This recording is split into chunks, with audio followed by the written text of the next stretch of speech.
Scan for Sovi, your AI bestie. I got your back. A single nucleotide chain has a 5' end terminating in a phosphate group and a 3' end terminating in a hydroxyl group, adding a chemical that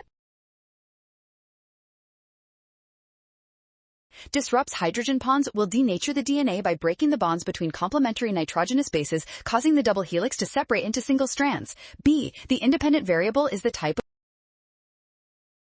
water treatment, freshwater, mutagen X, or river samples. Mutagen X acts as a positive control to demonstrate the experimental setup's ability to detect chromosomal abnormalities. Examining 6,000 cells per group ensures a standardized sample size, allowing for a valid comparison across treatments. C. The data show an inverse relationship. As the mitotic index decreases, the percentage of cells with abnormalities increases. D. Prediction. Great job working through that. Scan the code. You can learn better with Sovi. Watch out for sign errors and always double check each step carefully.